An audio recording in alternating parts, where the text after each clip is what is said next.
Welcome to middle education. आज हम इस वीडियो में कवर करेंगे कक्षा 9वीं हिंदी विषय के वे सभी क्वेश्चंस जो हमारे एग्जाम में देखने को मिलेगा। हम इस पूरे सीरीज को कवर कर रहे हैं परीक्षा अध्ययन से। परीक्षा अध्ययन 2025 का अगर बुक आपके पास है तो बुक को आप ओपन करके बैठ सकते हैं और जिस क्वेश्चन का मैं आंसर आपको समझाऊं बाकायदे आराम से इत्मीनान तरीके से और ध्यान से समझने का प्रयास कीजिएगा। लेकिन उसके पहले अगर आपने अभी तक YouTube चैनल को सब्सक्राइब नहीं किया है तो सब्सक्राइब कीजिए। सब्सक्राइब करने के बाद बेल आइकन जरूर प्रेस करना ताकि जैसे ही वीडियोस अपलोड होती है सबसे पहले नोटिफिकेशन आप तक पहुंचे। इसके अलावा टेलीग्राम व्हाट्सएप ग्रुप में जरूर जुड़ना क्योंकि यहाँ पर हम लोग के आमने सामने की बातचीत होती है। तो चलिए स्टूडेंट्स फटाफट हम ओपन करते हैं और देखते हैं कि अब हमें आज के क्लासेस में क्या पढ़ना है। लेकिन उसके पहले बता देता हूं यहाँ पर दिया है आपका अंक विभाजन। वैसे मैं बता दूं अंक विभाजन में से काव्य खंड से 17 नंबर का प्रश्न पूछा जाएगा जिसमें आपका कवि परिचय या फिर आपका जो अनुवाद होता है कि इस संदर्भ प्रसंग अर्थ लिखो, ठीक है, काव्यांश ये देखने को मिलेगा। ये सब चीज देखने को मिलेगी। तो आज हम इसी को कवर करेंगे काव्य खंड को।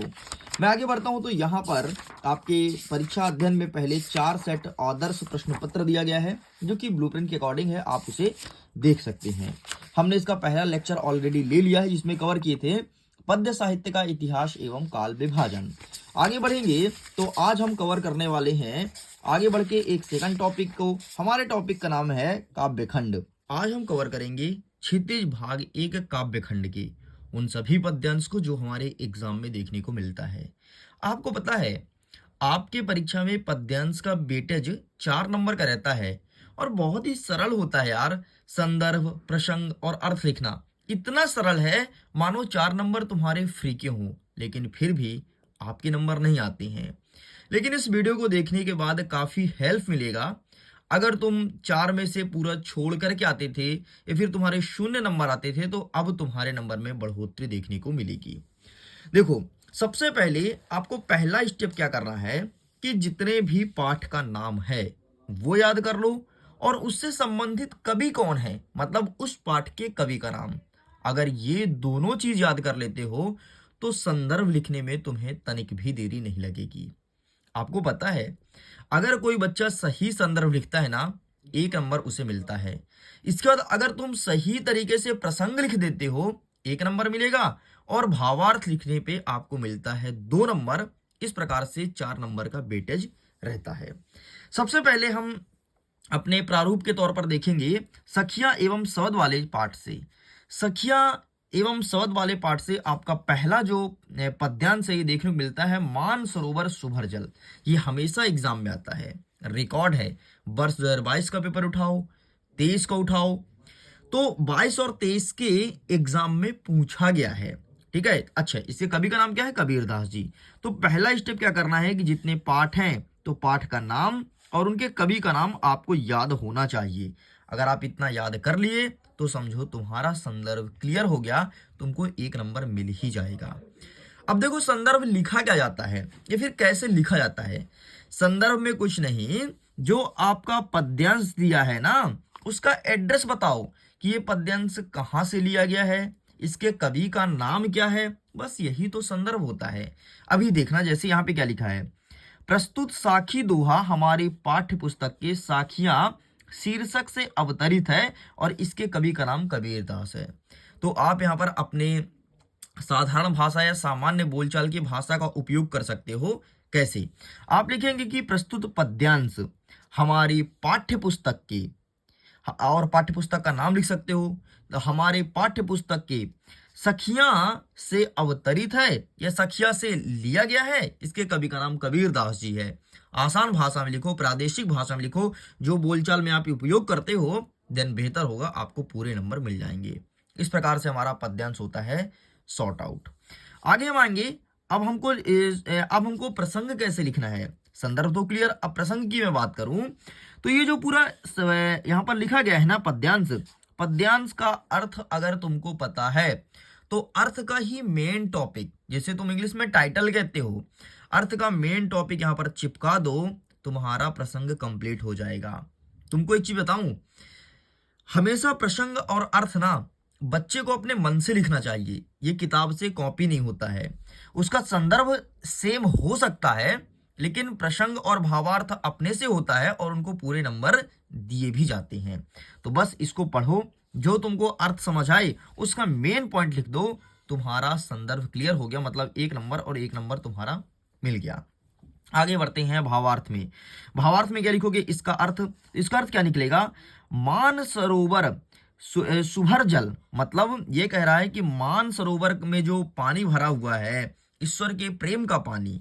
हंस केली करही, मतलब उस पर बहुत सारे हंस आते हैं और क्रीड़ा करते हैं, मतलब खेलते हैं। क्या लिखा है? मुक्ता फल मुक्ता चुंगी, इसका मतलब ये है कि वो इसलिए वहां पर खेलते हैं कि वहां पर जो मुक्त रूपी मोती है उसे चुग सके और मोक्ष की प्राप्ति कर सके। अब उड़ी अनंत न जाही, और इसके अलावा अब वो कहीं उड़ करके नहीं जाते हैं या फिर कहीं उनका मन नहीं लग रहा है। बस इतनी सी तो लिखनी थी, है ना। तो इस प्रकार से अगर एक बार तुम देख लोगे तो तुम्हारा संदर्भ, प्रसंग, भावार्थ सब कुछ कंप्लीट हो जाएगा। दूसरा आपको प्रिपेयर करना है प्रेम ढूलत मैं फिरो, इसे भी अच्छे से प्रिपेयर कर लीजिएगा। आगे बढ़ते हैं नेक्स्ट।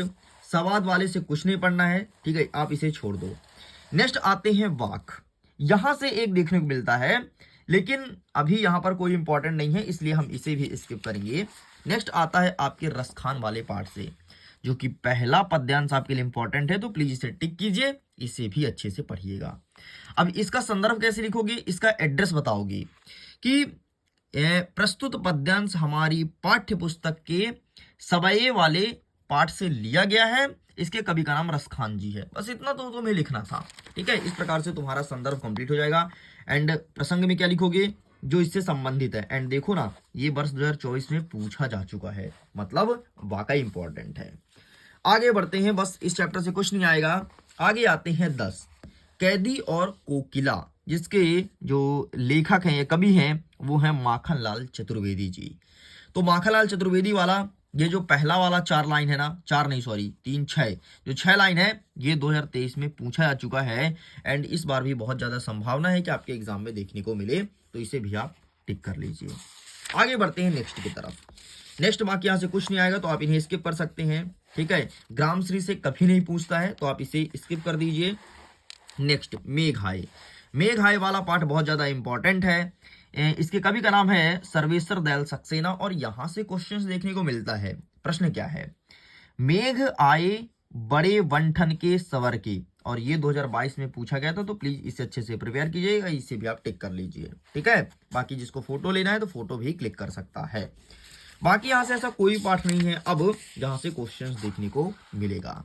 अब आज हम कवर करेंगे काव्य खंड से आधारित प्रश्नोत्तर, और सारे महत्वपूर्ण प्रश्नोत्तर को देखेंगे जो एग्जाम में आते हैं। सबसे पहले हम देखेंगे सखियां एवं शब्द वाले पाठ से। इसमें हमारा पहला प्रश्न कहता है कि मान सरोवर से कवि का क्या आशय है। तो मान सरोवर का मतलब कवि कह रहा है कि परमात्मा का प्रेमी रूप शुद्ध भरा जल, ये कहलाता है मान सरोवर। और अभी मैंने पहले ही पैसेज में देखा था, सॉरी पहले ही पद्यांश में देखा था, तो बस वही तुम्हें लिखना था। एक ये प्रश्न एग्जाम में आएगा, तो इसे प्रिपेयर कर लो। बाकी यहां से कोई क्वेश्चंस ऐसा नहीं है जो एग्जाम में आए। नेक्स्ट क्वेश्चन जो आपके एग्जाम पॉइंट ऑफ व्यू से इंपॉर्टेंट है, मनुष्य ईश्वर को कहां कहां ढूंढता फिरता है। तो मनुष्य ईश्वर को सब जगह ढूंढता है, मंदिर, मस्जिद, गुरुद्वारा, या फिर आपका कोई भी कावा हो, ठीक है, या फिर पर्वत हो, या फिर कण कण में, सब जगह है जो मनुष्य है वो ईश्वर को ढूंढता फिरता है। बस यही तुमको लिखना है, ठीक। नेक्स्ट क्वेश्चन, कबीर ने ईश्वर को सब श्वासों की श्वास में क्यों कहा है। इसका मतलब ये है कि ईश्वर धरती के कण कण में मौजूद है, इसलिए कबीर ने कहा है ईश्वर तो प्रत्येक जीव के श्वासों में विद्यमान है, उन्हें खोजने की जरूरत नहीं है। तो ये आपको 3 प्रश्न इस पार्ट से पढ़ना है, बाकी कुछ तुम्हारे एग्जाम में नहीं आएगा। हम आगे बढ़ते हैं। नेक्स्ट आ गया आपका वाक, जिसके कवि का नाम है ललद्ध, ठीक। यहां से देखते हैं, ये वाला प्रश्न पूछा जाएगा, कवियत्री ललद्ध का घर जाने की चाह से क्या तात्पर्य है। तो घर जाने की चाह से तात्पर्य है कि कवियत्री इस संसार सागर से मुक्ति होकर के परमात्मा से मिलने की इच्छा है, वे ईश्वर से साक्षात्कार करने के लिए आतुर है। साक्षात्कार मतलब होता है इंटरव्यू, आमने सामने होने के लिए आतुर है, बहुत ज्यादा एक्साइटेड है। बस यही तुम्हें प्रिपेयर करना है, बाकी इस पार्ट से कुछ भी मत पढ़ो। आगे बढ़ते हैं, नेक्स्ट आपका आ गया सबाइये, जिसके कवि का नाम है रसखान। यहां से देखते हैं यहां से कौन सा प्रश्न आएगा।